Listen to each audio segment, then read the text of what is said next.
The ocean is terrifying.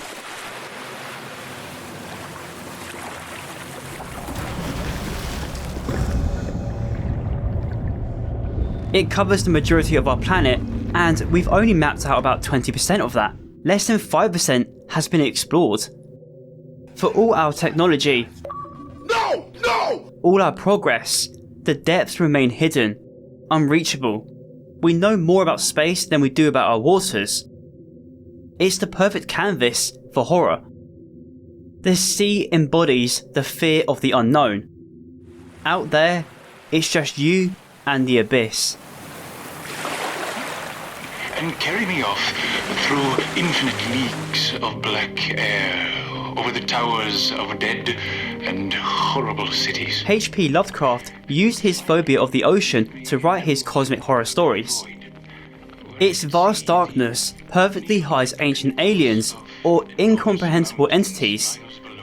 And one incredible game I played recently uses this in a horrifying fashion. This is Still Wakes the Deep, a horror game set on an oil rig in the middle of the harsh North Sea. We play as Kaz, a middle-class electrician who is about to find himself isolated with an incomprehensible monster. Now, horror in general doesn't necessarily scare me in a traditional sense. Jump scares are cheap, and generic horror tropes are predictable now. Honestly, I have become numb to common horror tactics now. What really gets under my skin are the stories within them. Games like Silent Hill, Signalis, and Soma do more than just scare you with its gameplay and story, but it leaves an impression on you that you can't seem to shake off. It leaves you wondering what the hell even happened, and it sends you down a rabbit hole, trying your very best to comprehend the horrors you just experienced. Existential dread is the best kind of horror. You could be a gun-toting badass and destroy grotesque monsters in Resident Evil, but it will never come close to what you may experience in a game like Still Wakes the Deep. This game makes you feel small, isolated, and utterly hopeless. The game drowns you with dread. On top of that, they pretty much check every common phobia out there. Claustrophobia, lassophobia, thalassophobia, and submechanophobia? The list goes on. In this video, I will be walking you through the story of this game, as well as talk about the inspirations they used from other horror media to create this masterpiece. So put your hard hats and raincoats on and get ready for brutal hard labour in the middle of the North Sea.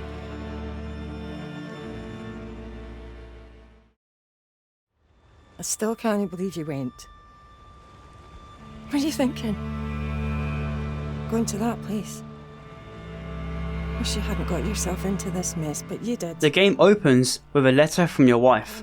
She's distressed and angry at us for not being there for her and your kids, stating that we cannot run from our problems forever. Fuck. Merry fucking Christmas. Notes while I take totes of the It's Christmas in 1975, and we are about to begin our shift on the Byra, but not before breakfast. Roy's finishing up breakfast if you want something. I'll be there in a minute, Trots. Aye, well, dinna wait too long or someone will be off with it. Aye. Yes, the entire crew is Scottish. Now, everyone being Scottish isn't what makes this game scary. It's the fact you can't understand a fucking word they are saying unless you turn subtitles on. No, I can scalp in this here all by myself. No, we're alright. Because they pricks in Westminster want their grubby wee hands on Scotland's oil. The reason the devs went with this approach is not because they wanted to make you feel more isolated, but it fits the historic period. The Scottish oil boom took place during 1975 due to drilling operations in the North Sea.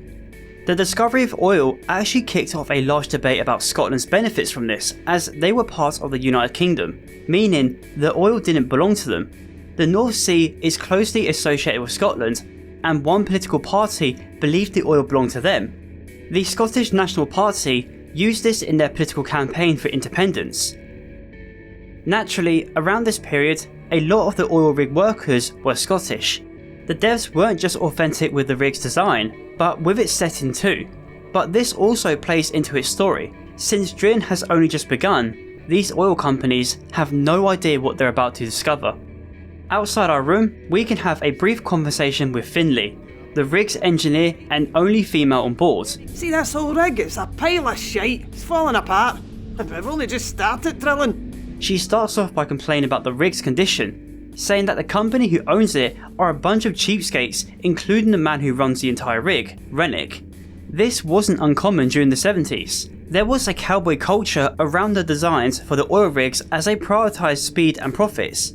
They were incredibly dangerous and unpredictable to work on, but due to the oil boom, they were able to entice people with much higher pay than your standard jobs. But the British Medical Association reported rig workers were 50 times more likely to die than factory workers and 10 times more likely than miners. You don't learn that information in the game, but it does give you an idea just how dangerous it can be working on an oil rig. It helps get you into the mind of Kaz, but also for every other crew member. This role is not for the faint of hearts. It requires strong resilience to isolation, harsh work conditions and weather. As you play through the game, you will be exposed to some of the corners the oil company cutted in order to save money. Fucking cheap bastard. Oh, speaking of the man in charge, he's apparently gunning for us. Speaking of, you are in the shite, wee man. Rennick got a letter this morning from the mainland and he's been up to high dough ever since. Heard he's gunning for you. That's just brilliant. Whatever it is, Finley makes it clear that Kaz is in the shit for something he has done. Give us a little peek, mate. We head into the canteen and begin socialising. Look, there's no escaping. There's going to be a dozen more rigs up here by the end of next year because The man here complaining is Trots. He despises the fact that Westminster want their grubby hands on their oil, and he's worried that there will be pay cuts in order to get more rigs up and drilling. This was actually an event that took place in 1975. The trade union started a strike against poor work conditions and pay, all because Westminster wanted more oil rigs in the North Sea. Obviously, due to the cowboy culture around this time, this would exacerbate the dangers of working on an oil rig, and people weren't willing enough to carry out these jobs if there were going to be pay cuts. already down to the bare bones, and Cadal are just going to make more cuts to get other rigs on the go. If we don't take industrial action soon, this place... Come on! If we don't take industrial action soon, this place will be even more of a death trap than it already is. If you're a nosy person, you can look around inside Trots' room, and based off the poster on the wall, he's a member of the trade union. There's a letter on his desk, and he's writing to Cadal management board about his concerns of the work conditions, and possibly the fear of having his pay cutted. Aye, quite right, Trots. Down the hall just outside his room, Tight bastards. you can find a notice informing the crew that they're not getting their Christmas bonus because of the ongoing strikes at other oil rigs. So since Cadal is losing money, they're taking it away from their employees to suffice it. This is why Trots wants to take industrial action for change. Based on his friend's reaction to the conversation, it tells you he won't shut up about his concerns. Grubby wee hands on Scotland's oil. Christ, not this again. Industrial action soon, this place... Come on! If we don't... It's not that he's annoyed by him, it's mainly down to him not believing Cadal will ever change. But drilling hasn't started yet and it's already looking this bad. If you look inside O'Connor's room, it's already in an absolute state from a pipe leak. So it's no wonder he's agreeing with Trots here. Down there. Workers of the world unite! What do you think, Kaz? I don't know. Just here to fix the lecky. What do you think will be keeping the lights on if this place falls apart? That's coal, you numpty. The second conversation we can have is with Brody and Rafts. Brody is an expert offshore diver, whereas Rafts isn't. Today, he will be going on his first dive under the rig and he's terrified. I'm not sure whether or not he's an apprentice because offshore divers are extremely skilled. Foreshadowing perhaps? Kaz tries his best to cool him down, but he only makes it worse. Hey, you'll be alright, pal. Especially with the big man here looking out for you. Have you done it before? Christ, no. I'll stick to the lecky, thanks. No great in tight spaces and it's blowing a gale out there. Really filling the lad with confidence there, Kaz. We can't talk to these chaps because they're too busy eating their full English breakfast. Or in this case, full Scottish breakfast. Yeah, the meal is exactly the same, it just depends on the region. What's in a full English, you may ask? Well, it consists of bacon, sausages, eggs, tomatoes, mushrooms, baked beans, black pudding and toast. If you have this meal every morning, you will have a heart attack by the end of the month. Because this breakfast has up to 1200 calories in a fucking breakfast. It is good though, so if you visit the UK sometime, try one. But don't have too much, otherwise you'll have a dirty bald spot like this. Just behind us, we can find Adair, the one and only Englishman you will find in this game. He's a bit of an arsehole towards Kaz, and it seems he knows why we're in trouble. Enjoying your last day, McCleary? What's that supposed to mean? You've been a naughty boy, from what I've heard. Ah, geez peace. You're not exactly an angel yourself, Adair. You're not be missed. You wouldn't know a day's graft if it slapped you in the face. I'd like to see you try and do my job. You wouldn't know a spark plug from a fucking hairdryer.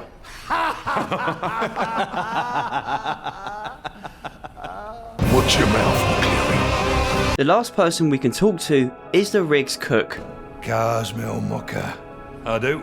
This is Roy, a good friend to Kaz and the godfather of his children. We actually learn a lot from this conversation.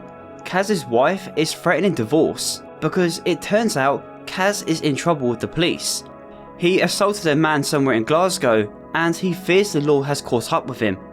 It's probably why Rennick wants to see him. The trouble he has caused may affect his drilling operation. Roy gives him some advice and just tells him it may be better to face the police. It would make things a lot easier on not only him but for his family too. However, Kaz believes he will serve time, and he may be right. Roy used the word battering to describe what he did to the man he assaulted, which is a common British word to describe a violent attack. Kaz, she'll come around. Not if I get to jail, she won't. Well, maybe you could have considered that while you were battering Billy Chamberlain's head in. Cunt slagged off Susie, had it coming. And there he is.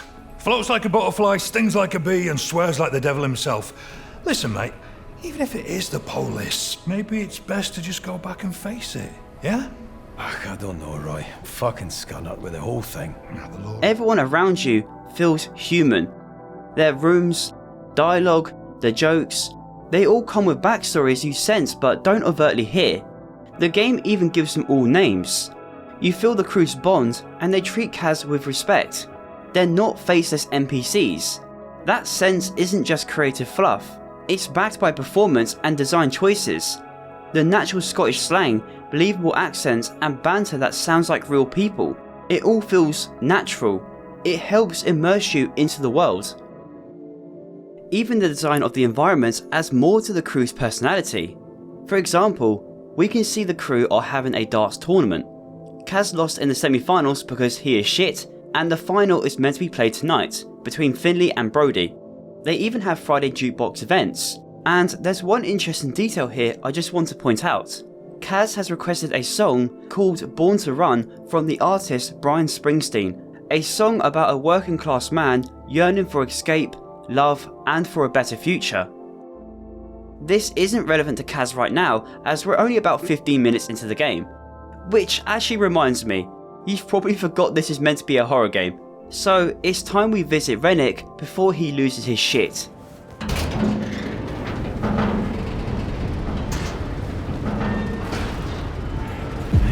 we better head up and see what the score is. This game perfectly captures what I would think an oil rig sounds like.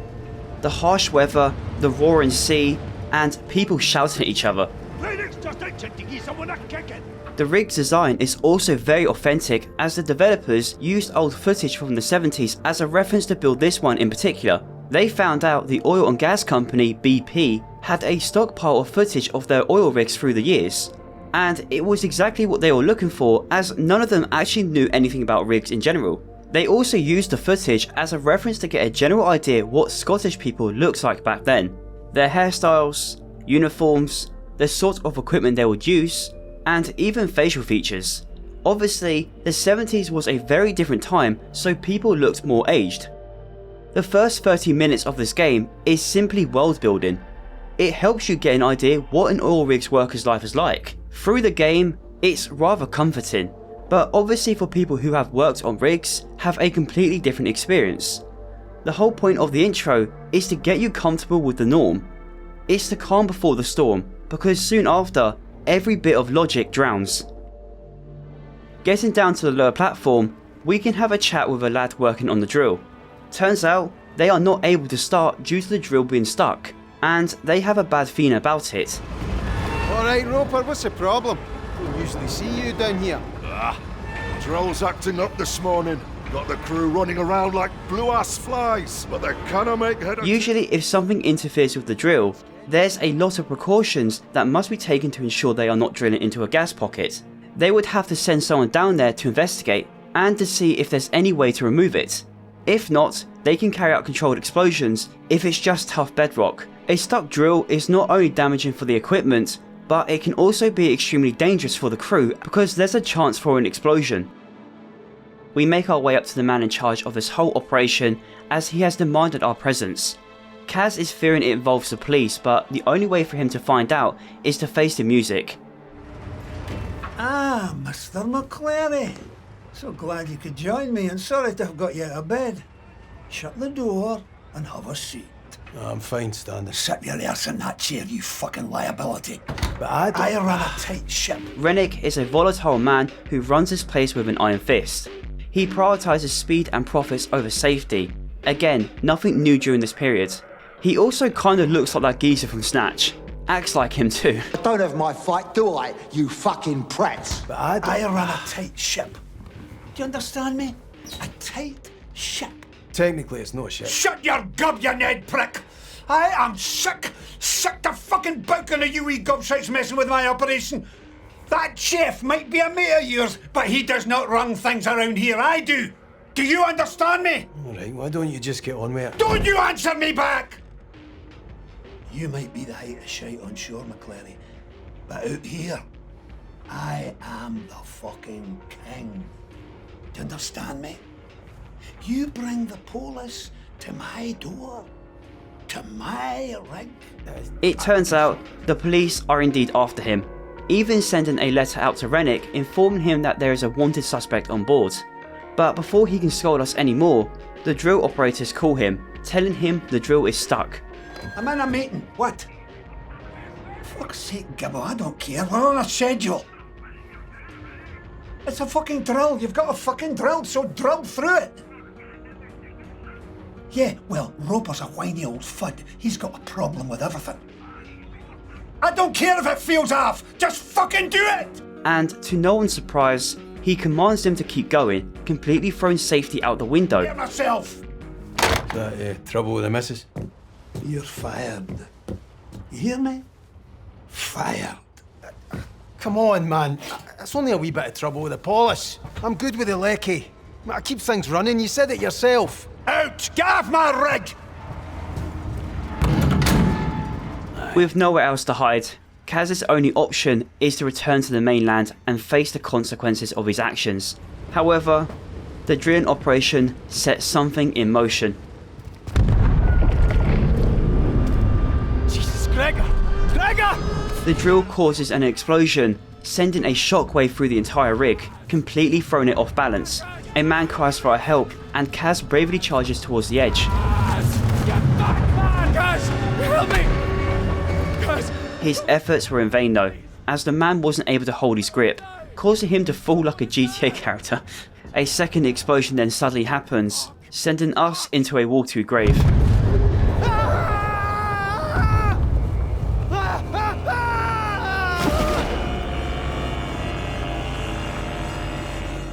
As the screen begins to burn, we start to see flashes of images, some being children and others being more gruesome, eventually fading into one of Kaz's memories. It's him and his wife arguing over the crime he has committed, but in the background, Roy begins to speak. Now listen, Pat. I promise I'll take care of him. I had a word with our Kieran, you remember him? He knows Billy Chamberlain from way back. Owes me a favour. Reckons he can sweeten Billy up a bit. He's going to try and get Billy Chamberlain to drop the charges against Kaz. This memory really shows us how loyal Roy is to Kaz, trying his best efforts to sort out the mess he's in. Don't look at me. You're the one who decided to spend the next 4 months trapped on a rig with this bampot. Susan, I promise you, we will get this straightened out.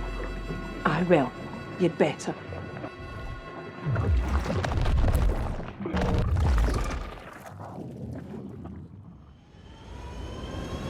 Guys! Christ! He's gone cold! Shit, guys!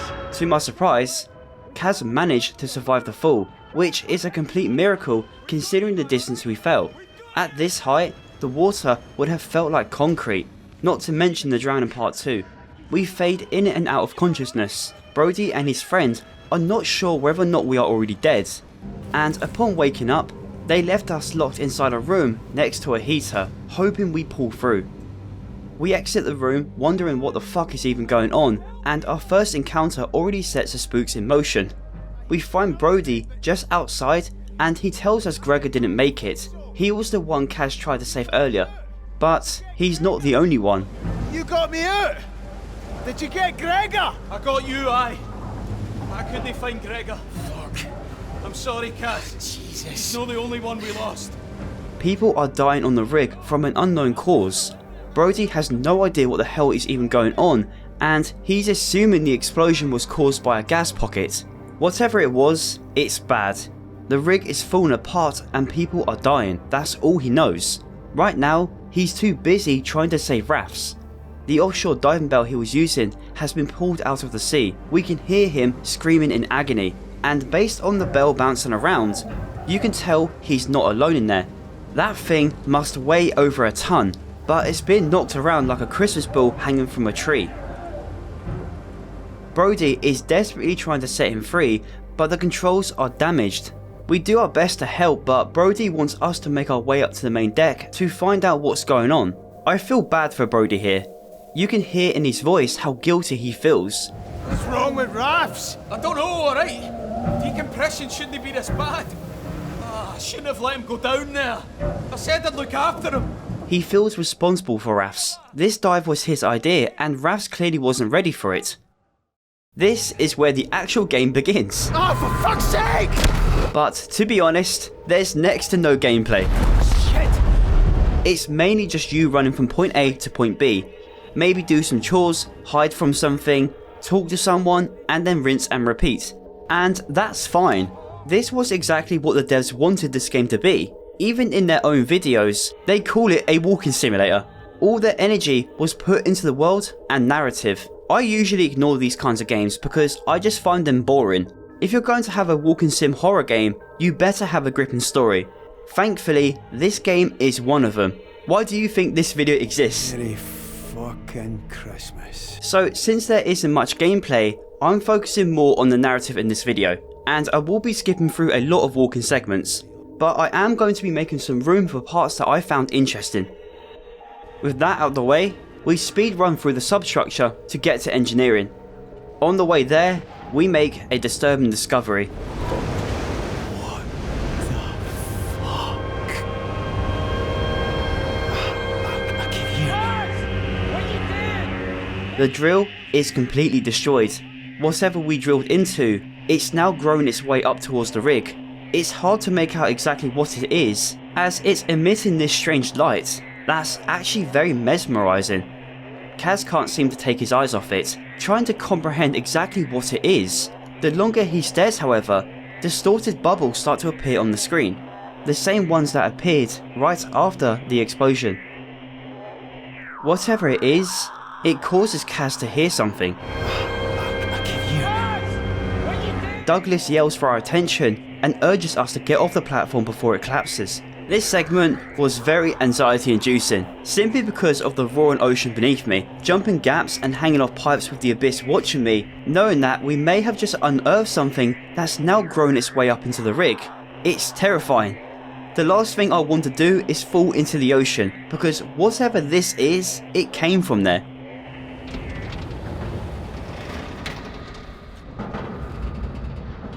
We make it into engineering, and it's where we discover this.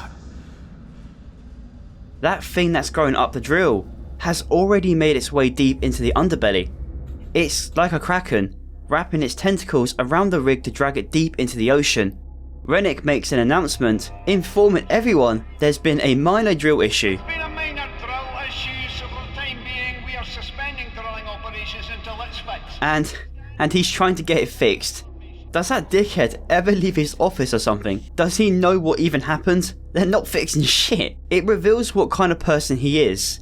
Someone whose focus is entirely on the oil, not the safety of his crew. This is where the game gives you a flashlight, a clear indicator that shit is about to get spooky. We enter the dark belly of engineering, and we're not alone. The fuck is that? The sounds of a man cry out, but it sounds incredibly unnatural.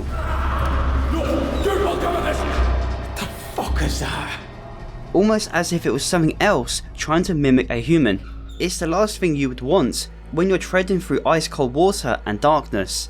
As we get further, the game then introduces a throw mechanic. What the actual fuck? And if you're familiar with these kind of games, you know what this means. We eventually find Finley, and she's in shock. The person she once knew suddenly attacked her. After that explosion, he got oil or some shite on him and just... I don't know. He freaked out. Gibbo, who was the man from the canteen, has become a completely different person after the explosion. She says he was covered in something that looked like oil, and it turned him violent.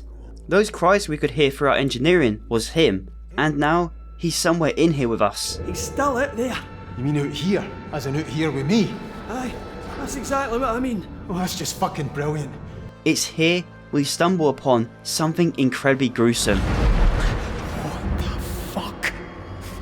Whatever that stuff was on the drill, it's begun consuming people. It's melting their bodies and then reshaping them into something monstrous. Twisted limbs jut out, all of them swollen, no longer recognisably human.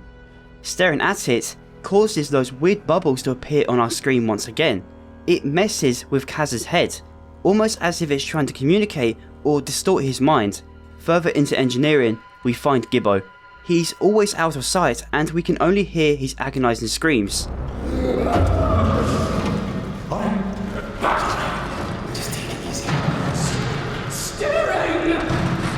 The audio here is absolutely terrifying, and the actor's performance really sells it.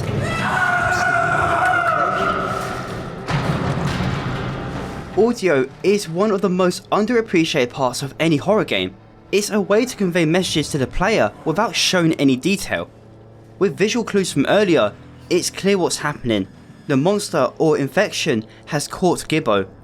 We have no idea exactly what's happening to him, but based on his uncharacteristic behaviour, it's consuming him, slowly messing with his mind and possibly transforming him.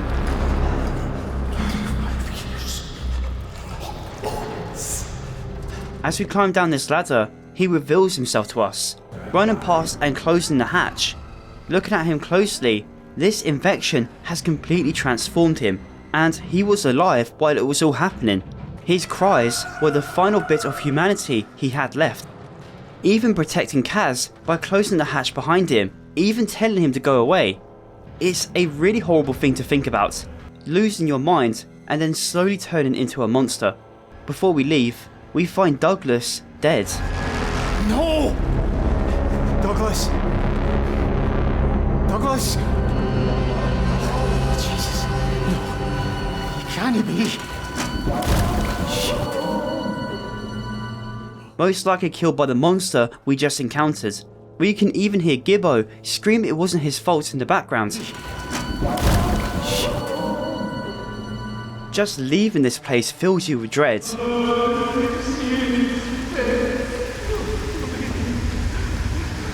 don't know what to do. Please!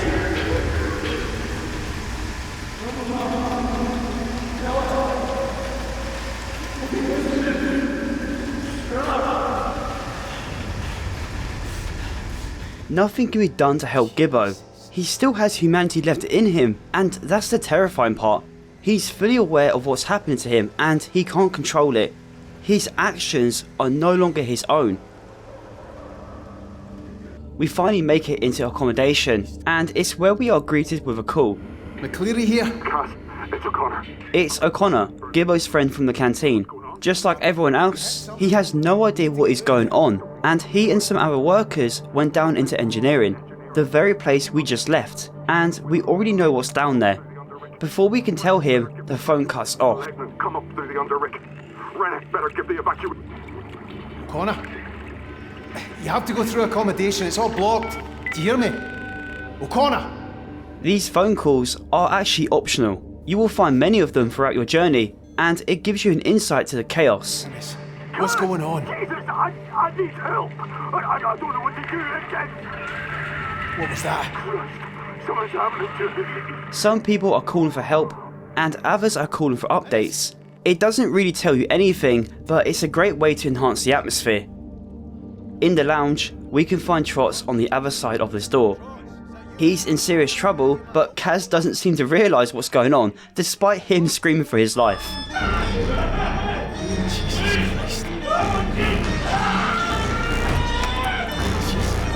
Jesus, Trots! Trots! Now, if you recognise this reference, gold medal for you. Those who are uncultured, this door is a reference to The Thing. A horror movie about an alien who assimilates any life form. I won't get into that now though, because I'm saving it for later, but it's very relevant to this game. We find Roy in the canteen, and he's doing the smart thing by taking shelter in the kitchen. However, Kaz believes they need to make a move now, as he doubts Rennick will wait for them at the evacuation. So Roy suggests the lifeboats. This is our next goal. The lifeboats then? Aye. You stay. Barricade the door. Let me clear a path, and once we're ready to go, I'll come and get you, right? Kaz,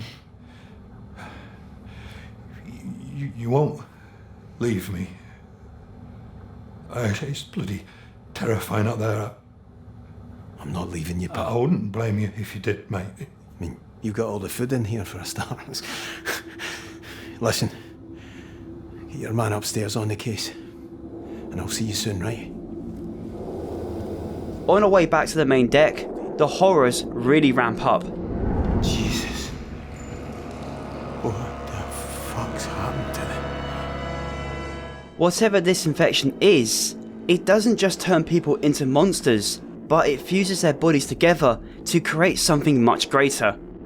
This weird alien looking stuff is known in the community as the Shape, a cosmic entity that was awoken by the drill. It's unknown whether or not it's an alien or some kind of virus, but it's spreading itself across the entire rig and then absorbing people's bodies, almost like it's trying to grow into something much larger, or it's trying to evolve. Humans are acting almost like a fuel source for it.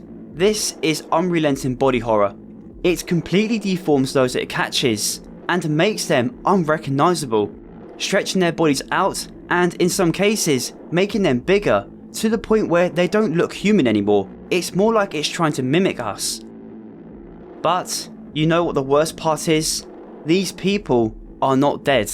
Their eyes are still moving, staring at us and observing their surroundings, probably trying to scream for help but no longer have the ability to.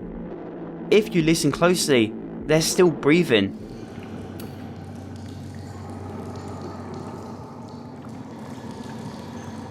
There's one other game that comes to mind when I think about this kind of body horror, and it's pretty obvious the developers took inspiration from it.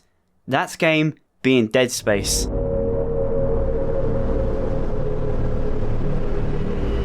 In this game, you play as an engineer isolated on a planet mining ship. The crew unearthed an alien monolith called the Marker. It slowly turns people insane, and if their bodies are close enough to it, it will reanimate them into necromorphs.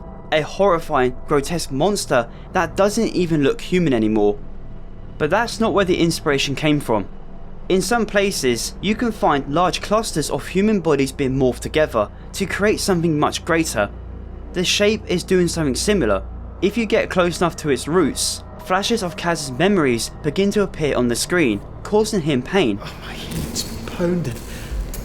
Is it doing that? But I can't go into this too much just yet, so you will just have to hold on for a moment. We climb our way around to the lifeboats, and oh, would you look at that? There's one still left. Now we can get off this damn rig. No!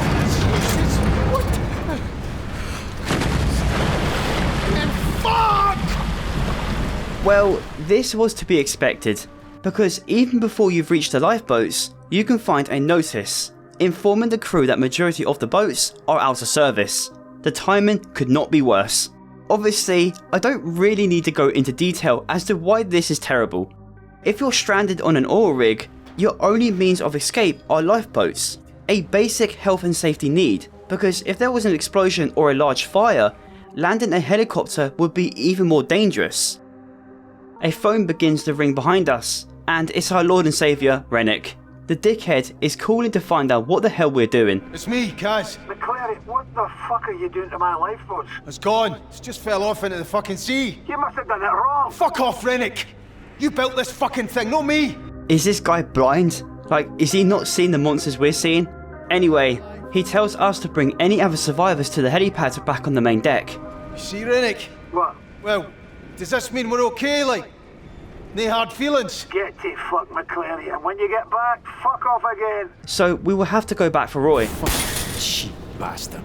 We double back for utility, and it's where we find someone familiar. Jesus. We find one of the crew members mutated, and it's someone we know. Oh, fuck. Is that Trots? Trots was the man from the canteen earlier, and the one who was trapped inside that weird room. The only way to get back to Roy is through this monster. This is where stealth finally comes into play.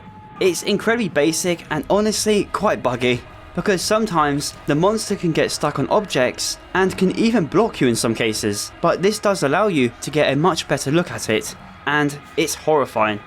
It's not only Trots, but several workers.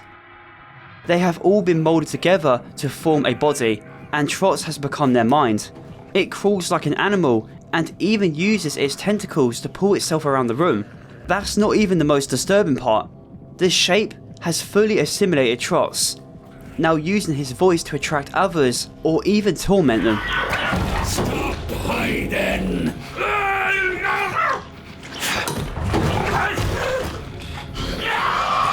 There's still remnants of him left too. He was staring inside the washing machine, which is both scary and funny. Like, the first thing this monster thinks about doing is its laundry. It's either that, or Trots was trying to carry out normal human chores like nothing happened to him. He's not fully aware he's now a monster. The shape has taken full control of his body and mind, but parts of him are still left in there. This is obviously very similar to John Carpenter's The Thing.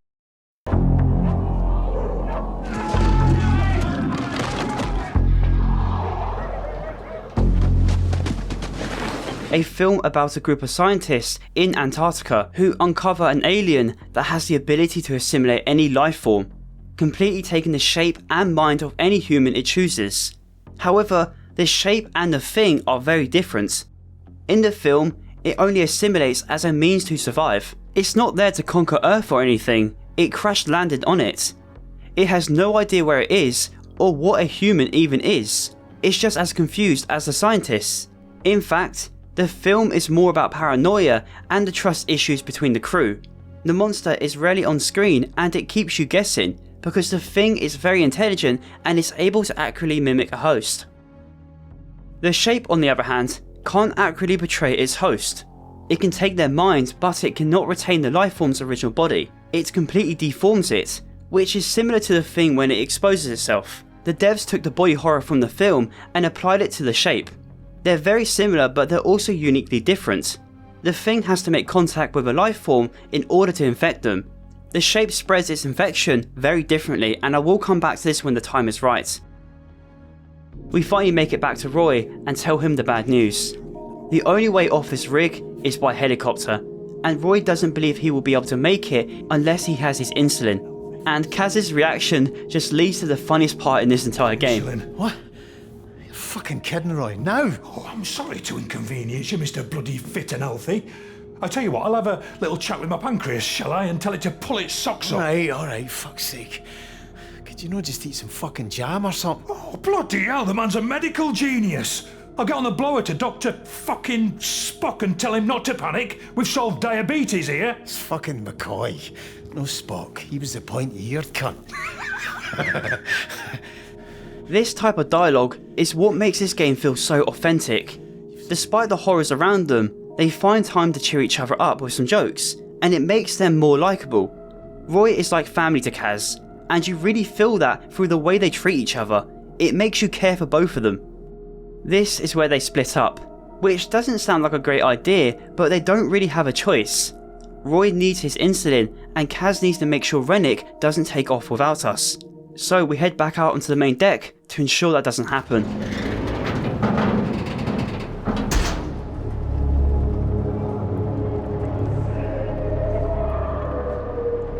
Stepping outside, we are greeted with a thick fog and otherworldly noises. The silence is loud. Christ, I can barely see the lift to get there with this fog. Either everyone is dead or hiding. Whatever it may be, it doesn't help you feel trapped.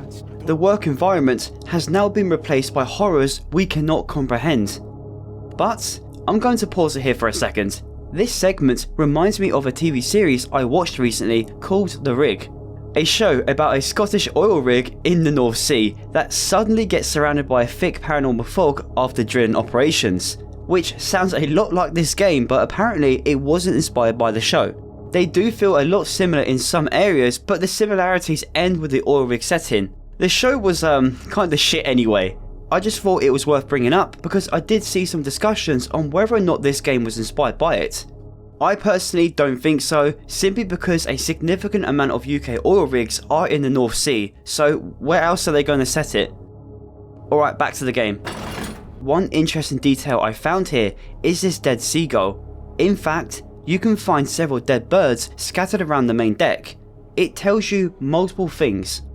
The shape cannot infect wildlife, and there's something in the air killing the birds.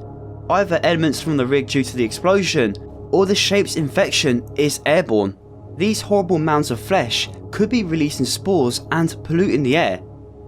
Rennick the Genius hops onto the mic to threaten everyone with this. You know that, in case I wasn't clear enough the first time, that means get to the helipad now. It's your responsibility to get there and we will be leaving with or without you. So move it. That bastard thinks he can fucking leave us. So, with no time to waste, we head down to the lower section. And of course, we're not alone. Dobby! Dobby gets yanked into the mist, and I'm left wondering, who the fuck was Dobby? Turns out you never actually meet him. The only time you see him is when he tells Roy his insulin was dropped off in his cabin. That's all clear for you now, Roy. Lovely job, thanks, Dobby.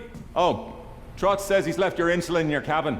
Oh, bless his little communist socks. Wait, communist? Commencing tactical assessment. Red Chinese threat detected. We managed to find a survivor, and he tells us the monster is Muir, a person you could talk to back in the intro. That thing. It's Muir, guys. It's fucking Muir. Muir. Jesus. Just like Trots, he's now a monster, a pretty fucking big one too. It's suspending itself in the air with its tentacles and watching over the main deck, like a hawk seeking its prey. But it's not straight up killing people, but instead merging their bodies with its own while they're still alive. It tells you that these things can get even bigger if they catch live victims, which is horrifying and not exactly the fate I want.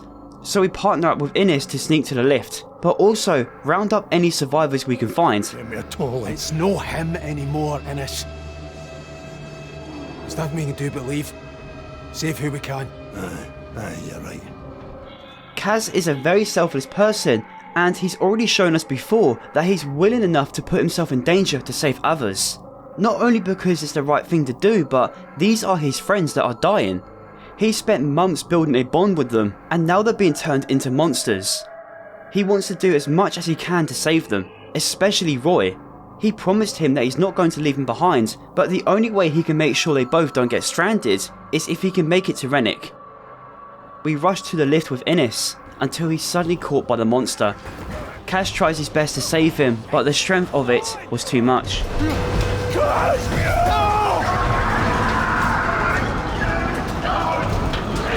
Christ, no! Jesus! We make it to the platform, and we can already hear Rennick make his decision. What I told them is that we are leaving! And we are leaving! Now! The prick takes off without us, leaving us completely stranded on the rig. However, the chopper starts to turn around. Die here! Christ! Jesus! Come on! Come back! Hey! What the fuck's it? Fuck!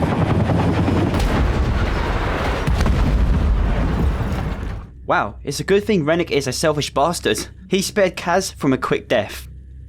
But what exactly happened here? Well, the phone call with Rennick earlier gives you a rough idea what happens. He tells us not to touch the weird stuff. And whatever you do, don't touch this stuff all over the bearer.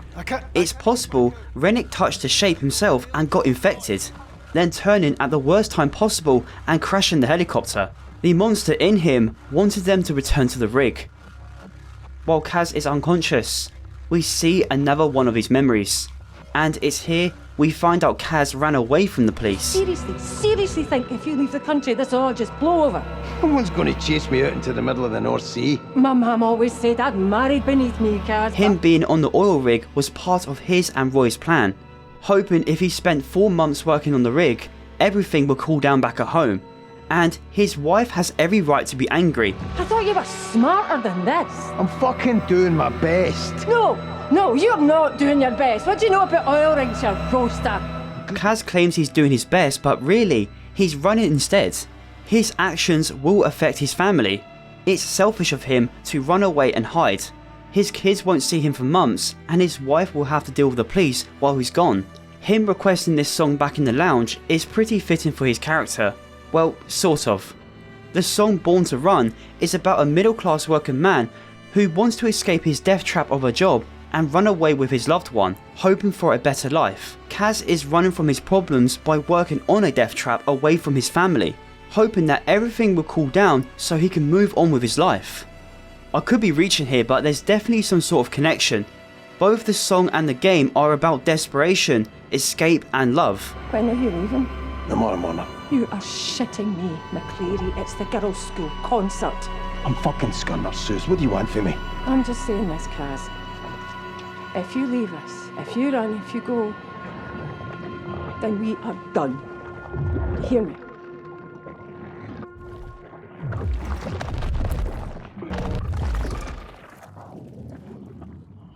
No, don't say that. I'm here. Suze. Fucking hell. I'm losing my mind. We finally wake up, and it's a miracle we weren't harmed by any monsters. No fucking what? We rush for Rennick's cabin, and it's where we answer a call. Hello? It's Brody, and he's urging that we need to get to a radio to call for the support ship. But before we can do that, we need to fix the generators. Rain fell on it. Hello? Hello? Shit. Hey. It's Brody. I know who it is, you daft prick. Listen, that's the generators failing. If they cut out, we'll be on emergency batteries so the radios won't work. You're not But Kaz is very reluctant to do it. If they fail, you're going to need to head down there and manually restart them. I'm not going down there again. Fucking gibble. Kaz, if the lecky cuts out, you won't have a choice. You go and do it. No, Kaz, I'm busy. He's frustrated. Every opportunity for escape was suddenly taken away from him. He's beginning to lose hope. However, if we can get the generators working, we might have a chance. It's enough to convince Kaz to push on. You need to get to the Jennies and stop them from shorting. Got it? Jennies. Right. Brody. Shite! What I love about Kaz's character is that he feels very human. He's compassionate, caring, selfless, and he isn't afraid to speak up for himself. If you can get me to care about a character, then that's good writing, but making him feel human will always go a long way. It makes them more relatable and memorable. The dialogue also helps with that. The way people talk to each other feels grounded. It's what I love about this game. On our way to the generators, someone decides to rear their ugly head. Jesus fucking Christ! Rennick went from a dickhead to an even bigger dickhead. He begs for our help before charging right at us, which is very disturbing. He is incredibly deformed, even more than Trot and Muir, but there's humanity left in him. It's either that, or the monster was trying to get us closer to it. We hot-tail it to the exit, while Rennick forces his fat head down the halls, breaking everything in his path. His volatile side is still there, even telling us to get off his rig. It's like the monster is aware the rig belongs to him. What's even more disturbing, the monster calls us by name. The shape doesn't just take control, it also takes all of their memories too. It's either that, or it's still Rennick. The shape transformed him, but it didn't take control. We escape through a bulkhead door and secure it behind us. This brings us back outside. The only way down into engineering has completely collapsed. The helicopter crashed into this side of the rig and took everything down with it. But Kaz is Mr. Bloody Fit and Healthy, so he's able to climb down. Inside, we meet Finley once again. She's down here for the same reason, and it's a two-man job. But due to the severe damage to the rig, the protective relay switch doesn't kick the generators. So we have to turn the rig modules back on first. But in our way is Adair. This racist has turned into a bigger racist, and similar to Rennick, he calls us by name. Despite this room being tiny, he was pretty easy to dodge, and turning the rig modules back on wasn't hard either, it was just a trial and error puzzle. With that back on, we hit the ignition. This reveals where the main issue is, and of course it's up to Kaz to fix it. While we do that however, Adair will be hunting us. So I decided to take shelter for a minute, but he blocked me. But at least I got a much closer look at him. He's got multiple faces protruding out of his body, and many eyes. Eventually Adair fucked off, and I made my way to the fuse to fix it, and wow, that was easy.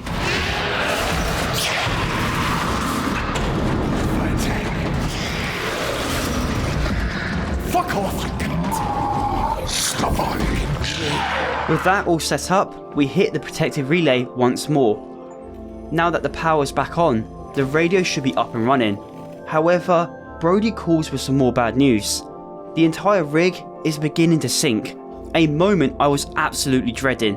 The thought of being stuck on a rig while it slowly sinks is terrifying because there's nowhere to run. Combined with monsters hunting you, it gives you that impending doom feeling. Brody does have a plan though. We must engage the tension winches to buy ourselves some time. It may be enough to call for help. Kaz is obviously skeptical, but what other option do we have? What's the point? The pontoons, the electricity, they fucking things. It's a fucking nightmare. What you on about? You survived this long, haven't you? More than can be said for most of the poor bastards on this rig. Christ, Kaz. Somebody up there must like you. That's what Roy keeps telling me. Aye. Well, he's a Barnsley fan, so he'll be used to praise. Aye, you're no wrong there. I'm no wrong about this either. You're the jammiest bastard on this rig, and we need that right now. So let's do this, aye? What do I need to do? You engage the winches in legs A and B, and I'll do the others. Easy. We start descending down leg A, and this was a moment that made me uncomfortable. Not just because of the height, but it really felt like we were climbing down into the belly of the beast. It's completely flooded, and the shape has dug itself deep into the rig.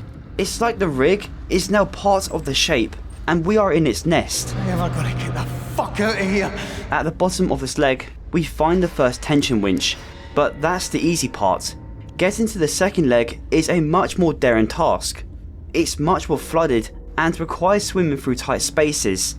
Not only that, but something twisted begins to happen.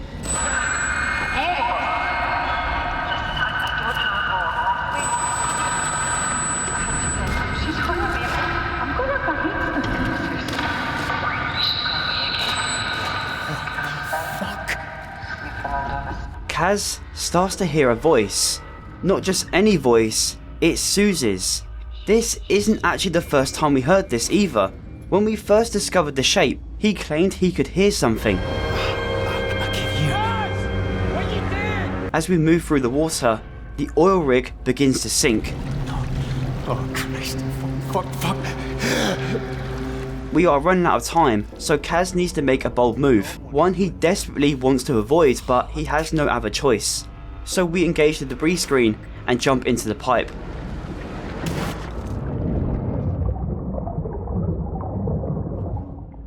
Hey, that wasn't so bad now, was it?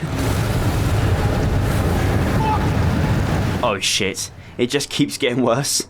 This part in the game is the most anxiety inducing, way more than the heights we had to overlook, and that's simply because I have a phobia of dark underwater spaces. Just the thought of being trapped and the water rising with no escape is absolutely terrifying. This whole segment is basically that, and it definitely made me feel something. I don't scare easily, but this part gave me goosebumps, and not in a good way. Shite, that was close. As we enter leg B, we find something disturbing and tragic. Connor, is that you? Go away! O'Connor has become one with the shape. He hangs off its fleshy walls and yells out his loved one's name. He's fully conscious and seems to be hallucinating. He isn't volatile towards Kaz, but instead tells him to go away. Go away! He recognises him. Kaz tries to talk to him, but he's unresponsive.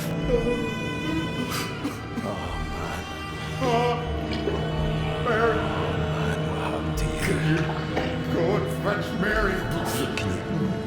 You can hear me, can't you? You understand me? Getting too close causes tentacles to shoot out of him in a gruesome way. He continues to reach for us as we move up the stairs, almost like his new purpose is to prevent anyone from reaching the tension winches. And he's pretty shit at it. If your victims can escape from simple button mashing, then mate, quit your job. This leg is in a much worse state than the last. Oil is leaking down into the water and the place is smoking up. So we better fix that tension winch before that unwanted mixture occurs.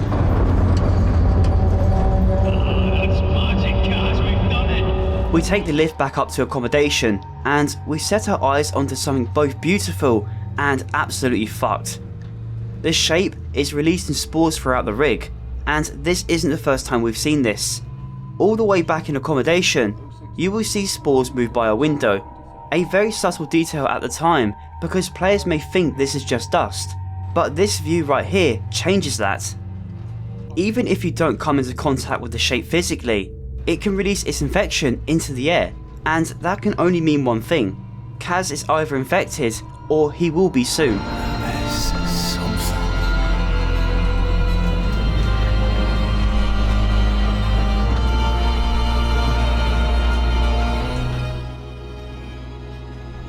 We are finally back in accommodation, and inside the locker room, you will find a poem. At first, it might seem like a bit of atmospheric flavour, but it's much more than that. This poem is a raw, unflinching portrait of life at sea, of men who work brutal, thankless jobs in dangerous conditions. It speaks to the quiet endurance of working class labour, the kind that doesn't get noticed unless something goes wrong. There's no sentimentality here, just cold hands, sore backs, and a sea that doesn't care if you make it home. What's striking is how this poem quietly mirrors everything happening in this game. This isn't just a horror story about a monster on an oil rig, it's about men like Kaz. Workers pushed to their limits, stuck in isolation, doing a job that could kill them even without any supernatural interference. The poem talks about exhaustion, danger, and unspoken bonds between men. The same world Kaz lives in. It's brutal, lonely, and unforgiving, just like the rig. The sea isn't symbolic here. It's a force that takes and doesn't care, and the men working on it just keep going because they have to.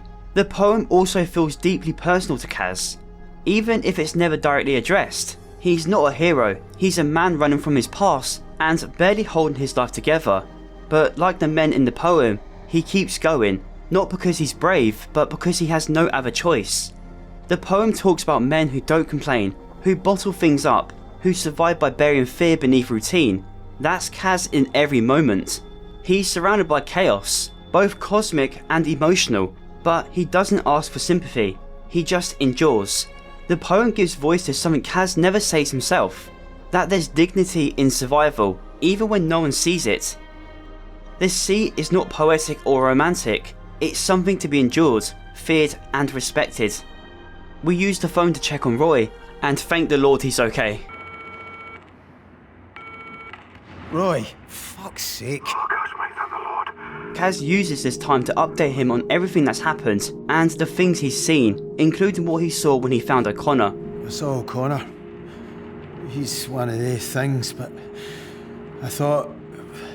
fuck, I don't know what I thought, but whatever it is folk are being turned into, there's something of them still in there. Roy tells us to sort out the rig while he continues to look for his insulin. You're a good lad, Kaz. That's why Suze loves you. She does, you know. She really loves you. Kaz? Aye. Sorry, I have to go, Roy.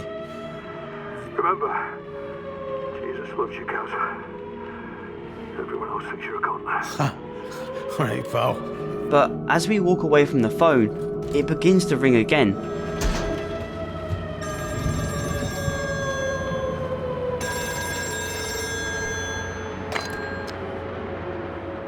Hello? Hello? Anyone there? Here he is. Listen, I don't have long. I left away my mum. I had to get out. She's hunting me. I'm going to have my head stuck Suze? in this house. Is that you? Oh, Jesus. This one's trying to give me a kicking and all. Going to be a wee boxer, eh? Aye, you wish. Kaz is beginning to lose his mind, and it's kind of obvious as to why.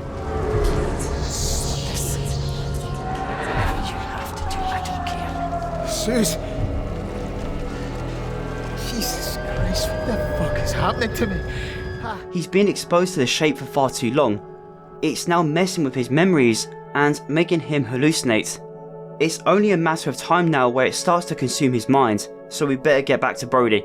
And of course, there's yet another problem we need to fix. Feels like everybody's deed or worse. And I don't know about your side of the pontoons, but where I was, the oil tanks are burst, and I think there's a gas leak. I mean, I'm looking for a fucking bright side here. Well, let's cross that bridge when we come to it, alright? Right now, we have to deal with the stack. That noise! Gas pipe. If you go over to the processing quad, I can... What? Have you seen it out there? Oh aye, it's quite nice in here, you know, maybe we should swap. You can't work the controls, Kaz. Otherwise of course, I'd go myself. Christ. To be honest, it makes sense as to why Kaz has to do everything. 1, he is jammy as fuck, and 2, he's just an electrician. He doesn't know jack shit about anything other than changing a fuse. Also, he seems to be really lucky when he encounters the monsters.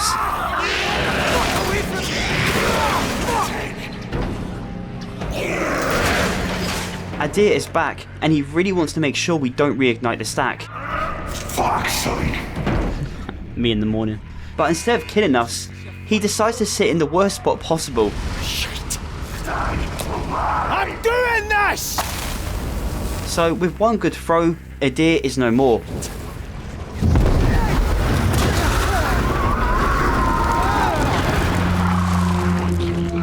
What have you done? Jesus. Kaz, for fuck's sake, move! It's about to collapse! Please, man, hurry!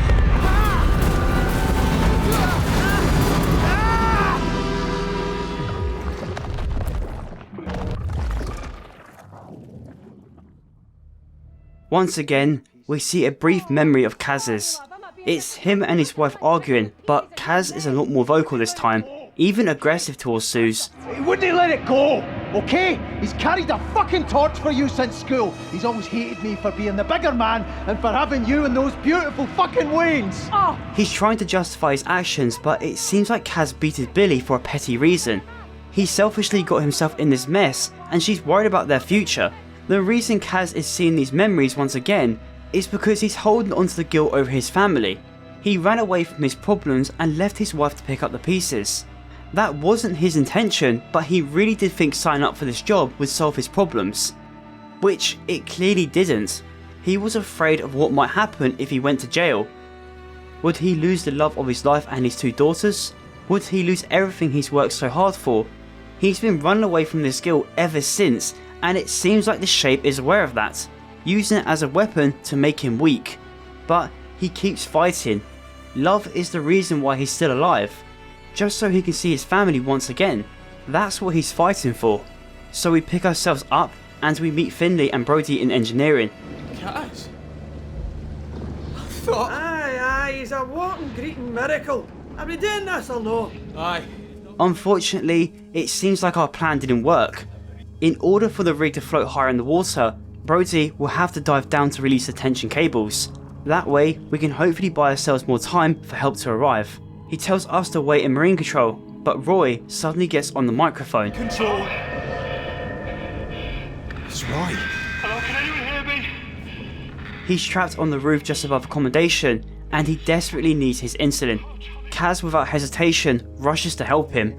He no longer fears the cold water. His best friend is in serious need of help, and he's not going to let anything stop him.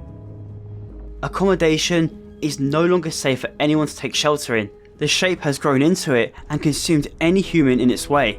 It's a very gory segment that fills you with dread because Roy has been here since the beginning. It only makes you fear the worst. Not only that, fucking Trots is back. Oh fuck. He's still up here. And it seems like he's been going on a rampage of his own. What the hell? How did they get like that? Christ, did Trots do this? We enter Roy's cabin and secure his insulin. The poor man wasn't able to reach it because Trots has been lurking the area. He's been without insulin since the beginning, so we rush to the rooftop to save him. Roy! Are you up here? Roy! That must be it. Thank Christ. Roy! Roy! Talk to me, big man. Come on. Roy! Roy, wake up, you prick! But we're too late. Roy died all alone, and Kaz really feels that guilt. Oh, you bastard. Don't leave me here. Please, big man, come on back. Christ, don't leave me. Roy, don't leave me. I can't do this, man. I'm scared, Roy. I'm fucking terrified. What am I going to tell Susan? I haven't spoken about this yet, but the voice acting in this game is really some of the best I've ever heard. I was saving this part for this moment, because I won't lie, this hits hard.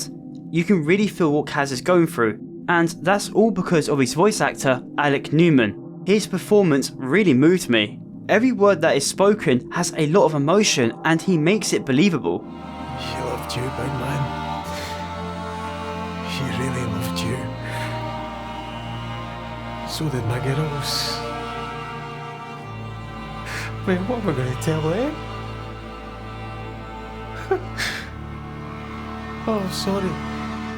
Your Uncle Roy's not coming home. Aye, I know. Me and Ollie. I love this big man, do you hear me? I loved him.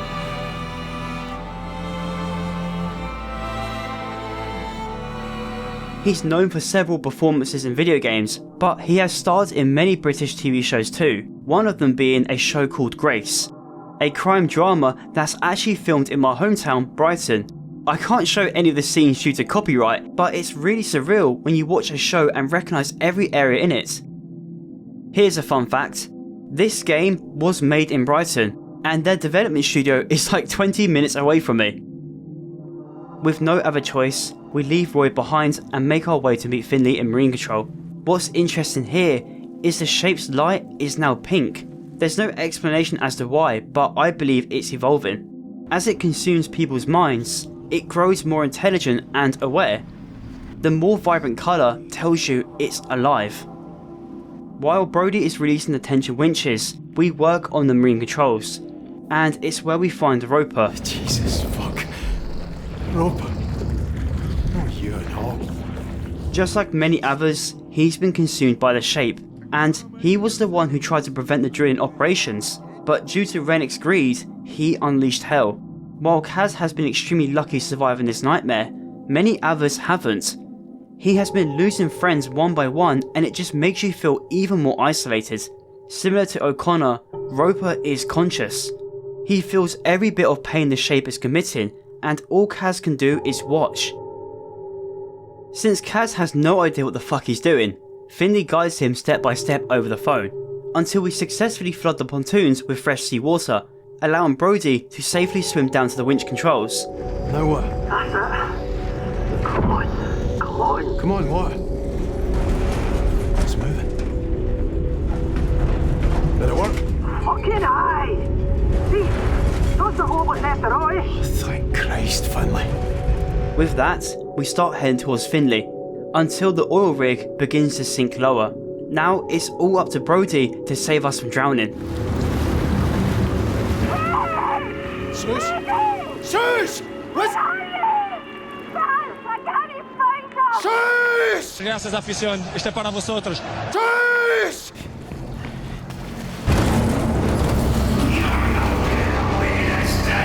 Out of nowhere, Rennick smashes his way into the halls, causing a severe flood that only slows us down, but this only helps us. He chases us through a slim gap and gets trapped. As we swim away, he begins to beg as he drowns.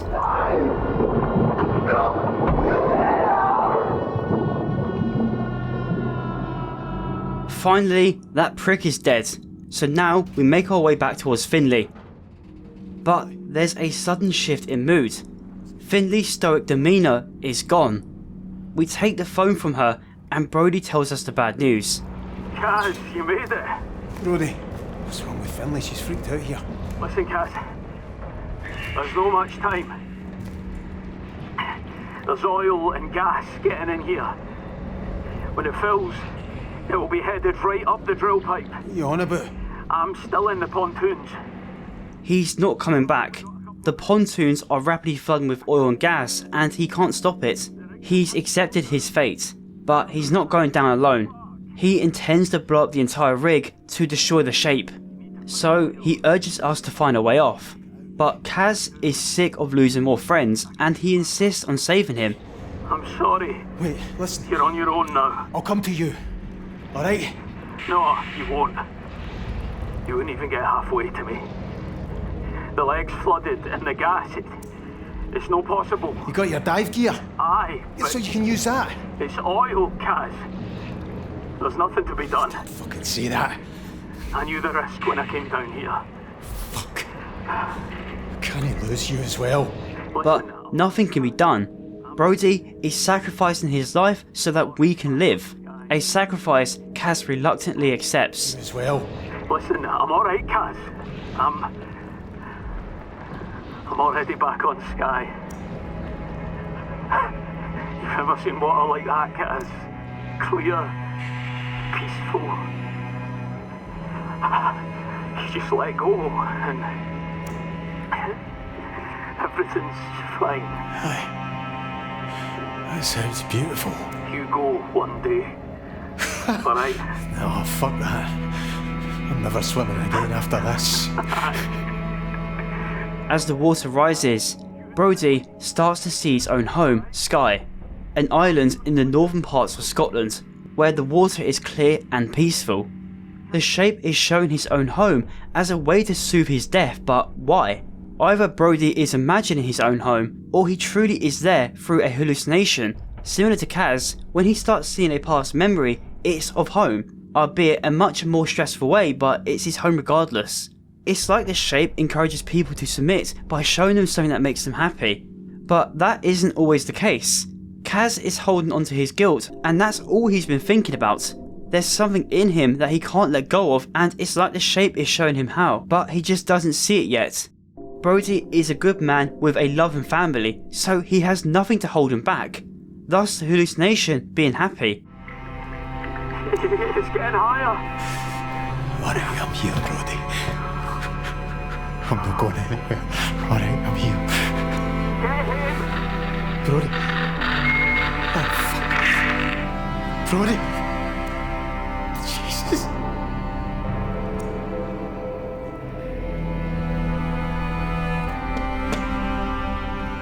I know this may not make sense now, but I will try my best to explain later. But first, we must deal with Finley. Never fucking once have we tried to do what needed to be done. Calm down, alright? What do you mean? I'm ending this. Fucking Finley. No. Come back. Finley! Finley intends to end it all right now. Just like Brody said, one spark and this whole rig will blow up. And Finley is holding the perfect item to do so. The very lighter Kaz gave to her at the very beginning. Back then, she called him a lifesaver in a joking manner, but she now intends to use it to end this nightmare. We chase her through the rig and, my god, she's pretty fast for her age. But due to the rig's condition, a crane collapses on her. Jesus, Finlay. Fucking hell. Kaz. I'm here, Finlay, I'm here. She's now suffering, so she tells Kaz to go through with her plans and stop the shape from turning them into monsters and to stop it from reaching the mainland. For once in your life, be brave. Be brave for them. You can't save yourself. If it gets to the mainland, you know I'm right. I'm always fucking right. Oh, Christ. Christ. Aye, alright. For them.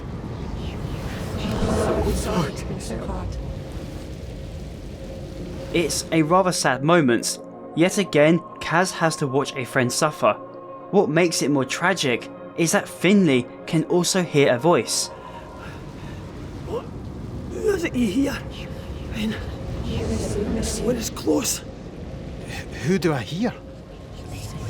It's not your Christmas card. I hear my wife. I just want to get back to her, Finlay. To my weans. I hear my boy. When he was wee, you know.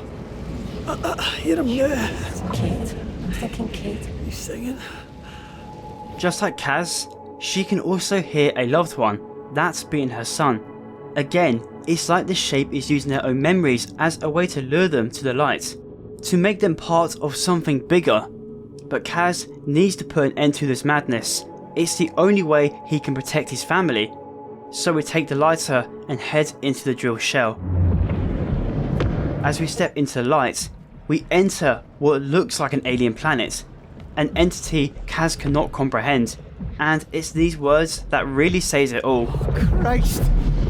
Never had a chance. They never had a chance. Every struggle we've been through was all for nothing. So this final act is the only option we have. I'm sorry, Zeus. So sorry. Every burden Kaz has been holding onto has led him up to this point. His actions, guilt and remorse have left him in a position where there is no place to run. He tried to be a good husband and father, but his selfish act only made things worse. If it wasn't for his crime, he wouldn't be here. The only thing left for him to do now is to let go of his guilt and save his loved ones, even if that means he won't see them again. This is a goodbye.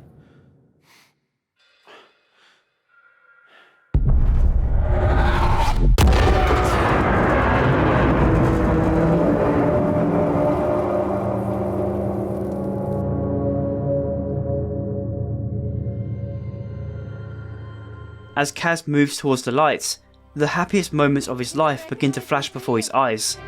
No, sorry, love. You know me. You could say that. It's been a long time though, Kaz. Hold up. Susan Lafferty. Fuck's sake, is that you? It's like the shape is soothing his death. Instead of tormenting him with his mistakes, it relieves him of his guilt. Perfect.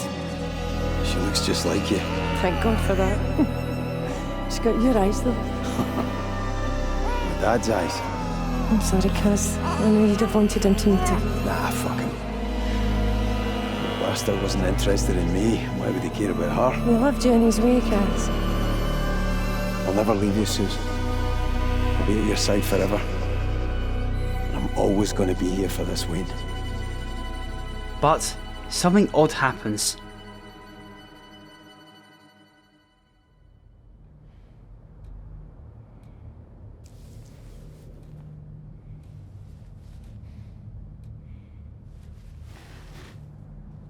Kaz wakes up beside his wife, like nothing ever happened.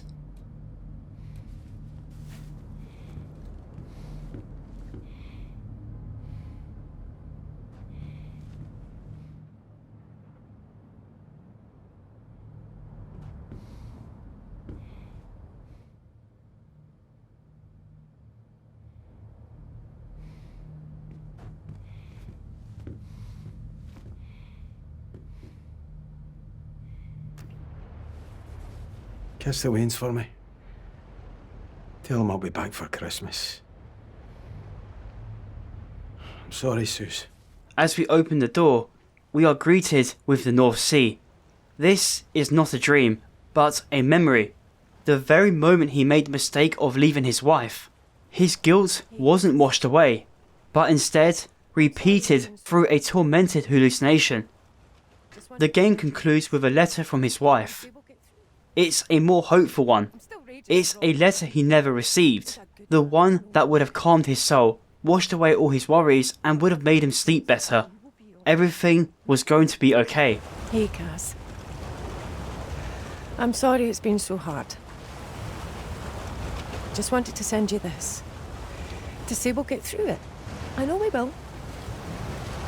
Just take care out there and bring my beautiful big gallus man back home in one piece, okay?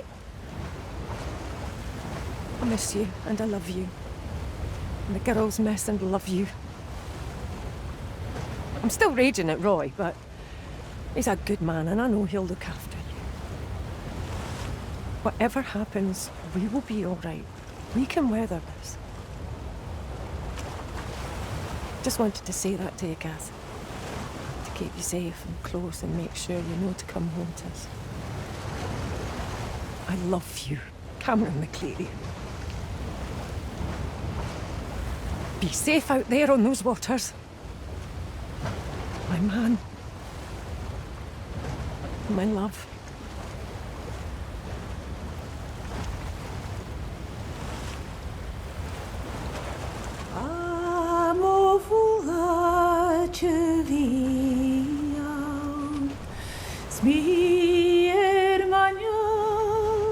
Now, don't worry, that isn't where the game ends.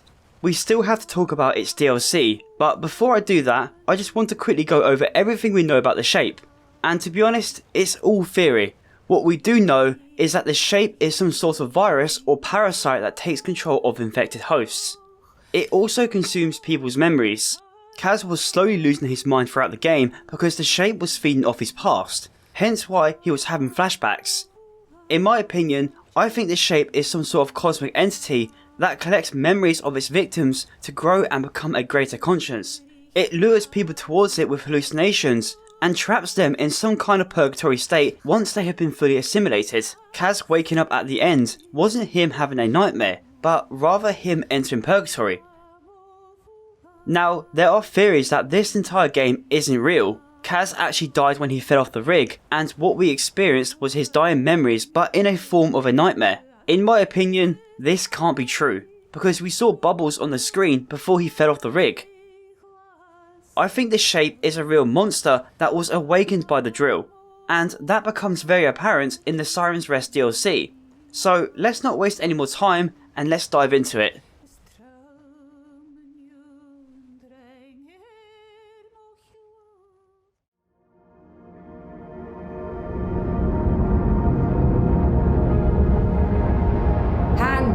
Why don't we do the checklist before Rob's back? Just a moment. Really? And you didn't send us any? The Lahawkin coffee bean is too delicate for such conditions.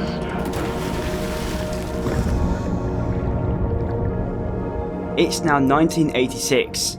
11 years have passed, and still no one has a clue as to what happened. They found the rig at the bottom of the North Sea, and it has been left to decay in the abyss. We play as Mary, a saturation diver who wants answers. She is part of a recovery mission to find any remains of the crew and attempt to return them home to give their loved ones closure.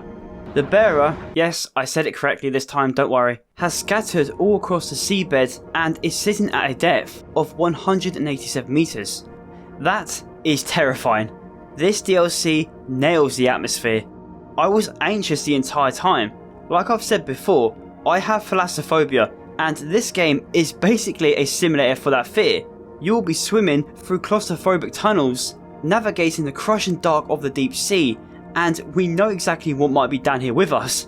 But we won't be alone. Joining us is Rob, Mary's diving partner and close friend, and it seems like he's already had a head start. He will be helping us navigate the wreckage, and he's already marked some key locations for us to explore. This mission is personal for Mary, so she wants to be the one who finds any human remains. And it's possible she had relatives on board. The main objective is to reach Marine Control. It's where we will find the data logger that may give us some answers. From this point on, you're pretty much free to swim around, and obviously you'll be doing a ton of that, as long as you don't swim off course.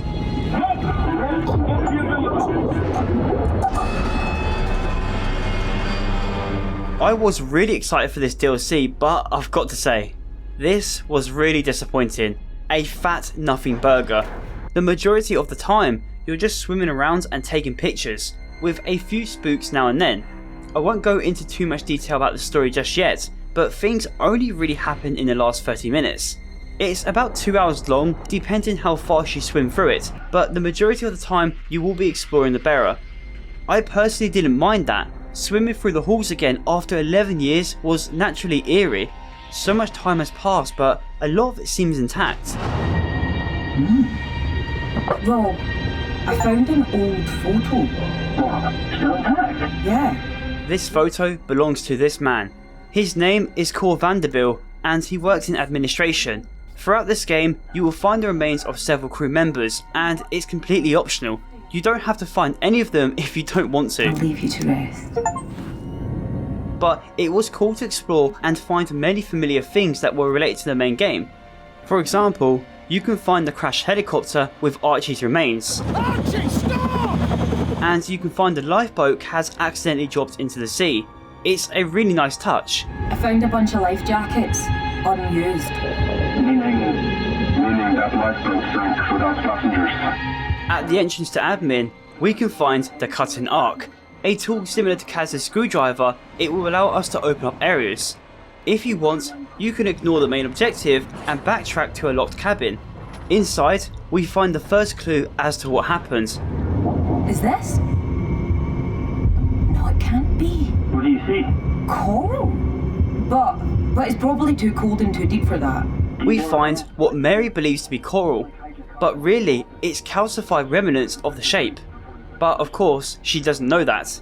You will find calcified remains all over the bearer, some even including human remains. What I find odd is that she never mentioned the fact the remains are incredibly deformed. Like, at one point, she's right next to a giant face and hand, but doesn't comment on it. Anyway, this proves the shape was in fact real, but whatever happened to it is unknown at this point. We cut our way into admin, and fucking hell, this is horrible. To me, this is complete nightmare fuel. Swimming through the bearer like this, it doesn't feel right. Everything is frozen in place. Broken, tilted, empty, like you're moving through the remains of something that never got to rest. It feels like I shouldn't be here. It's not just eerie, it's wrong. It feels haunted, not by ghosts, but by the weight of what happened. The rig is completely frozen in time, and one little move is enough to make it shift. Shit! The bearer collapses on top of Mary's umbilical cord. Yes, that's what it's called. It's essentially a lifeline for any diver. It provides them with air, communication, power, and other essentials.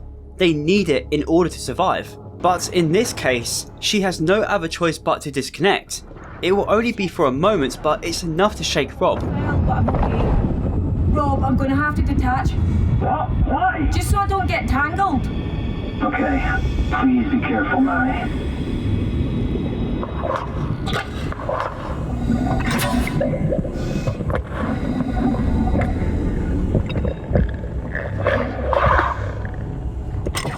I'm back. Copy.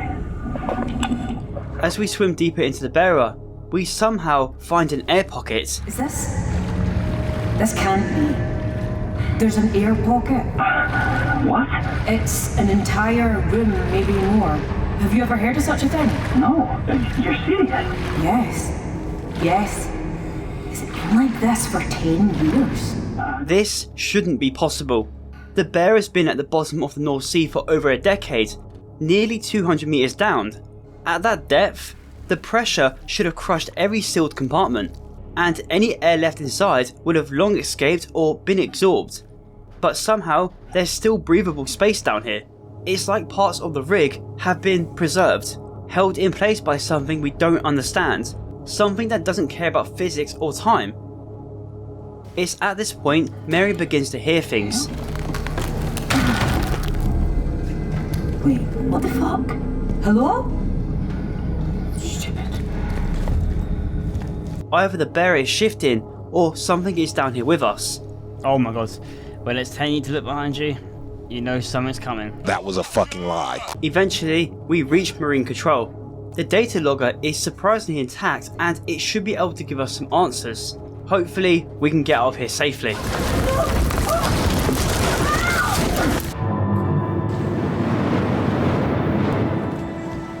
This mirrors exactly what happened to Kaz.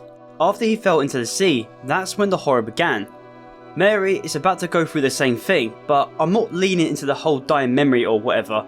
I personally think the devs did this on purpose, so that it would throw people off as to what this is. I still think it's all real, but we can only find out if Mary recovers. Before she can, however, she enters a dream state. She appears to be back home. Anything to get out of time. A voice begins to ring out and it's safe to presume it's a loved one. It suddenly ends and Mary quickly recovers. Fuck!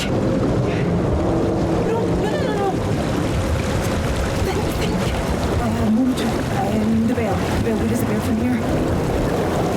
Something big just shifted, and now it's beginning to collapse on top of us. Water begins to fill every gap, causing pressure to build up as the water flows, giving us a nice boost of speed. With oxygen running out and a cave system that feels pretty endless, it's a tense moment. One that went on for too long. You could take your hands off the keyboard if you wanted to. The water will move Mary for you. As we cut our way through, Mary sees a flare fall deeper into the abyss, revealing much more of the bearer. She desperately wants to get down there, but this complicates the mission. It's roughly 50 meters deeper in the trench. Oh, how deep? Just a bit down. It's Mary, how deep? I'd estimate 50 meters. 50 meters? Fuck's sake. A depth no one has ever dived to due to the increased pressure. It's a huge risk, one Rob thinks we're not prepared for, but Mary has to do this. She needs closure. The engineering part of the bearer is scattered everywhere down here. Rob thinks there may be a way into accommodation inside, so that's what we will do. One thing you will notice, however, is that strange light again. It's still down here, glowing. Whatever it is, it somehow survived. We can only assume that's where the bearer drilled, because the light is much stronger here. Almost like it's some kind of portal to an otherworldly plane. We enter engineering, and this is the part where I skip a ton of stuff. And my reason for that is that it just drags on. It's more of the same stuff I've been doing for the past hour, and I was starting to lose interest. Like, when does this game get fucking good? It was also at this point where the horror became monotonous. Just more dark rooms and noises. Another one. Somehow, even at this depth, more air pockets have survived.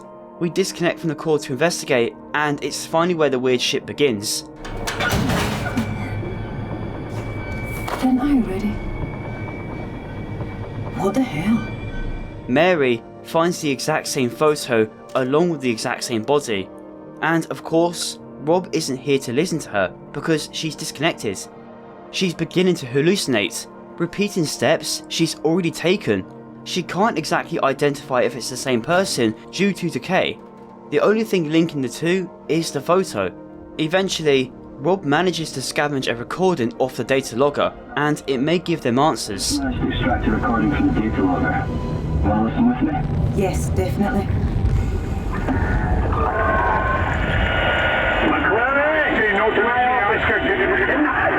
Come down here myself.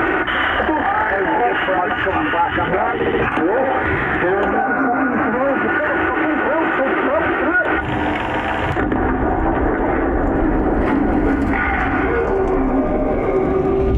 Get away from the edge!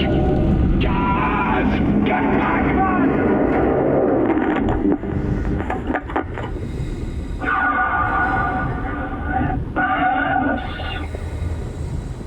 That's all of it.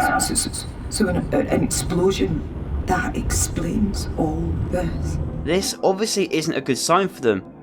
An explosion that large wouldn't have left much to find. which explains why there aren't many bodies down here. As we swim through this tight space, something big within the bearer begins to move, which causes rocks to pin Mary's umbilical cord down. With no other choice, she must disconnect and look for a way out immediately. You're cutting out! The umbilical's stuck! I can't get it loose!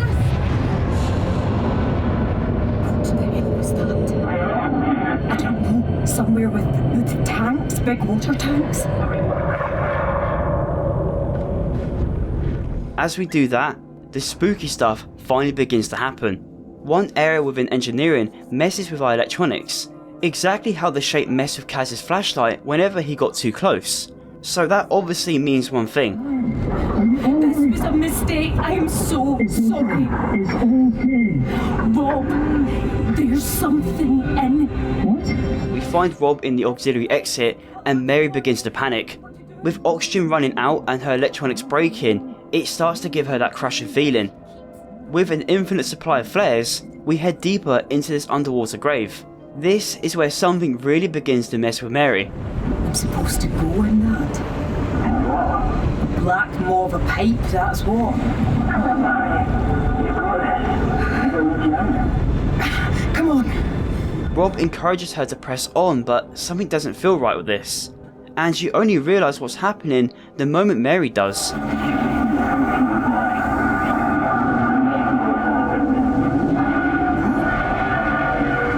Oh God, the umbilical? She's not connected to the cord, so how is Rob able to talk?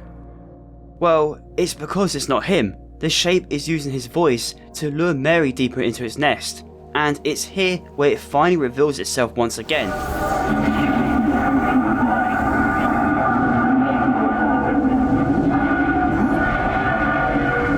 Oh God, the umbilical?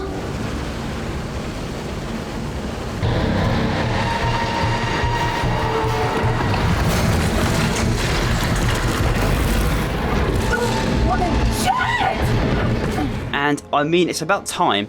At this point, I had about 2 hours on the game and jack shit happens. But this moment is incredibly brief, because the monster causes a full-blown hallucination, one like we've never seen before.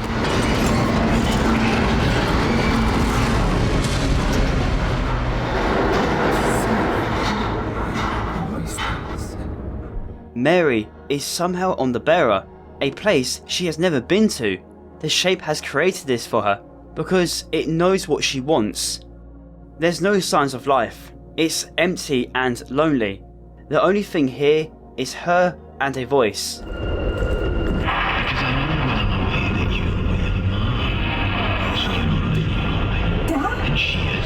Dad? I can hear you! The same one she heard previously. It's her father. This explains why she was desperate to be on this mission. Desperate to keep going, even when it got too dangerous. Just like many other families, she wants closure, to make sure her father gets a proper burial.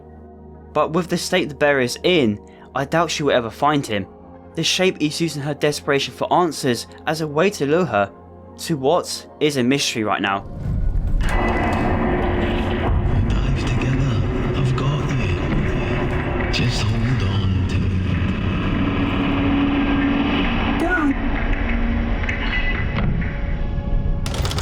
Mary is Brody's daughter, which makes her career choice make that much more obvious. They dived together back at home, and he was teaching her up until 1975, the year the bearer went missing. 11 years ago, Mary lost her best friend, her father, gone without answers nor a trace. She's been grieving ever since, and the only way she can rest easy is knowing the fact her father is gone rather than being told he is. This story is really about one's grief and remorse, and the shape is using that in a cruel manner. It's using her trauma as a way to lure her, offering her answers she so desperately seeks. Dad, is this you doing this? Where are you? Why are you never where you're meant to be? No, no!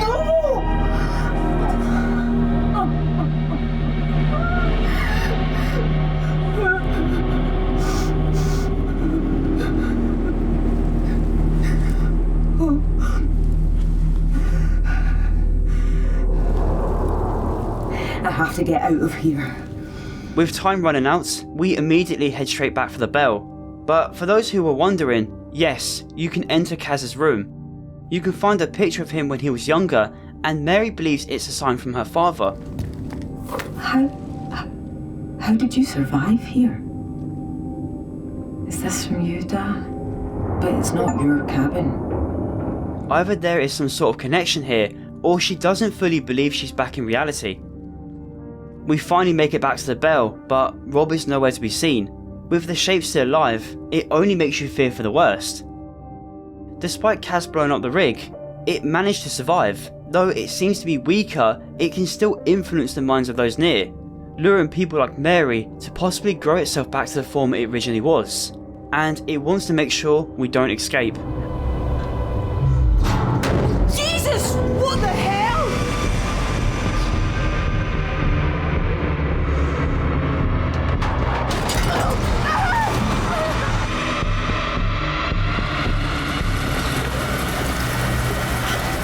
Our only protection is completely destroyed by the monster we saw earlier, leaving us no other option but to return to the abyss. This essentially puts us into a hide and seek match, and it was kind of meh. You just have to sneak past it using the environment given to you, but it's unclear where we're heading. Before we find out, there is one interesting detail I wanted to point out. If you die to the monster, you will earn this achievement. And its description is rather interesting. Permits your current consciousness to a greater whole. By dying to the shape, it assimilates Mary, making her join a collective consciousness. Just like what I said before, it feeds off memories by consuming victims. They essentially become one with the shape. This is how it grows, by creating one giant being who has a vast collection of human consciousness. All of their memories, mannerisms, fears, everything becomes part of something greater. As we escape, we run into another issue. Mary's oxygen is running on fumes.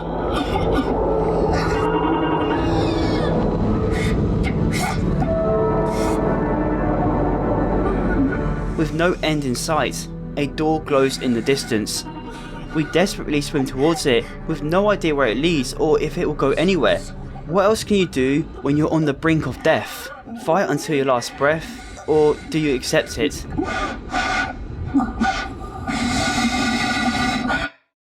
As she closes her eyes, we enter a dreamlike state. It's nothing but pure darkness, but the door remains.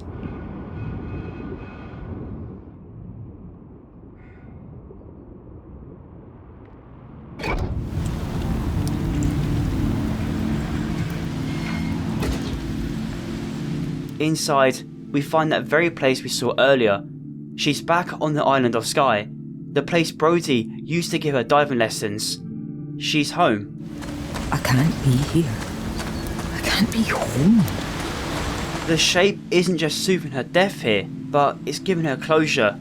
Along the shore, she finally finds what she's been looking for. Is that you? Dad! Dad! It's me! Hold on! I'm coming! Please be you. It has to be you.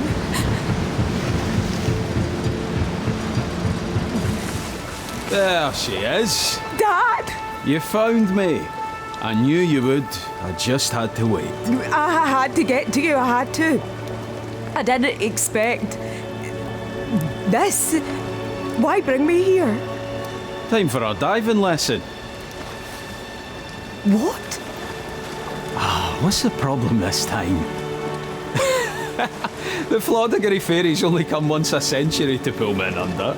No chance they'll come. But it's not really him, just a figment of Mary's imagination. His coherent responses make it clear this isn't real, but a memory of hers. It doesn't give her answers, but at least she got to see her father once more. What more could anyone need? Oh my god. Who the hell are they?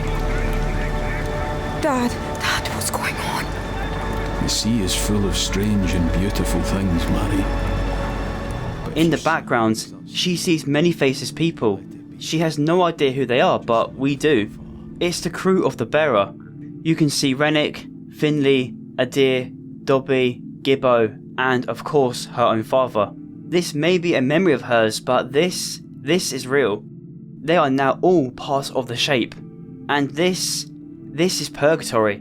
Mary, who doesn't fully realise this, still has a choice to make. It's been 11 years since he disappeared. 11 years of grief and remorse. The desperation for answers. But it's time to let go and move on with her life. It's time to say goodbye. I came to find you, Dad. I just want to go home.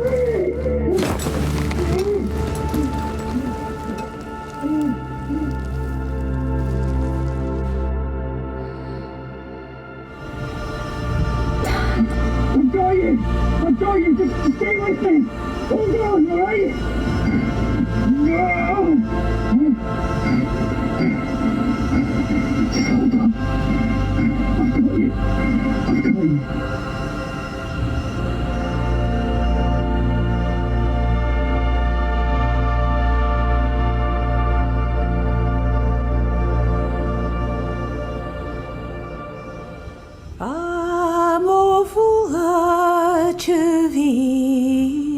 With that, Mary snaps out of the shape's influence and returns to her own mind. She didn't submit. She got the answers she was looking for, and the burden she was carrying for all those years was let go. The one thing the shape used to lure her into joining the greater mind. But what happens if we decide to do nothing? Just hold on. I've got you. Oh, Dad. Don't worry. Dive together. You let it be. What more could anyone need? I've got you.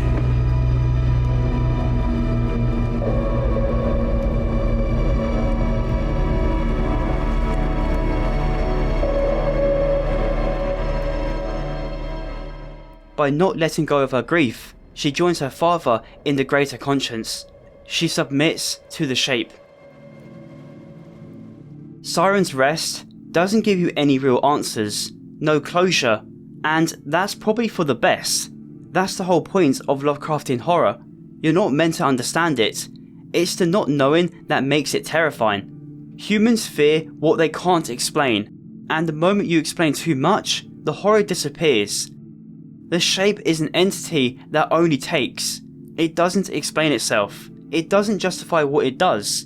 We might grasp how it behaves, but we'll never know where it came from or why it exists. And that ambiguity, that's exactly what the devs were aiming for. Besides, it's more fun to theorize anyway. It builds the experience and creates community. But underneath all that cosmic horror, this is a deeply human story. It's about flaws, guilt, remorse, grief, and love. I could yap and over-explain what I think the shape really is, but I'm going to leave it at that. We are meant to experience these horrors the same way as Kaz. Not knowing or understanding what this entity is what makes this game terrifying. It's, in my opinion, the worst fate in horror.